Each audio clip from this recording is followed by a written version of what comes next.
The Director of the Census Bureau is the Chief Administrator of the United States Census Bureau. The Director is appointed by the President of the United States and confirmed by the United States Senate. The Director is assisted by the Deputy Director of the United States Census Bureau.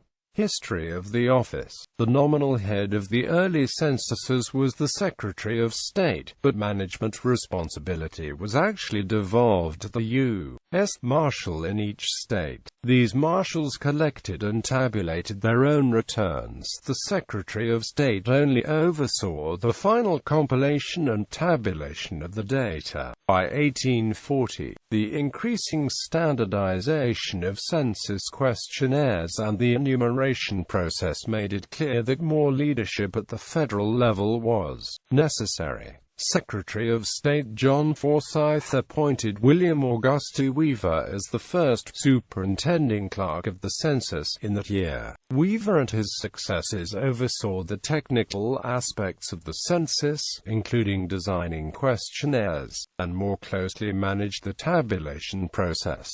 By 1870, the leader of the census office was the superintendent of the census. The superintendent oversaw the entire census-taking process, and usually held the position from a year before the census until the final tabulations had been published. After the census office became a permanent agency in 1902, the first director was the incumbent superintendent, William Rush Merriam. He set the standard for many directors of the U.S. Census Bureau over the next 100 years by focusing on external issues such as congressional testimony and leaving technical operations to the experts. In 2012, the Presidential Appointment Efficiency and Streamlining Act of 2011 set the term for the Census Bureau Director at 5 years. The Director can serve for up to 2 terms. The Census Director must also have a demonstrated ability in managing large organizations and experience in the collection, analysis,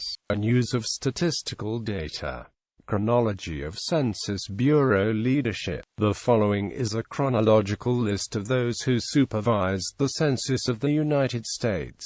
Secretaries of State. The Secretary of State was the nominal director of the first 5 censuses, responsible for supervision and compilation of each U.S. Marshal's tabulation. In reality, these cabinet offices did very little actual directing. The authorizing legislation for most early censuses was very specific, and the marshals oversaw the actual enumeration process. Superintending clerks of the census, beginning in 1840 and continuing for the succeeding 3 censuses, operations and oversight were directed by a superintending clerk of the census. Also, the census office shut down after it finished publishing the results of each census. Because of this, there were several periods in the 19th century in which there was no director. Superintendents of the census. Directors of the Census Bureau.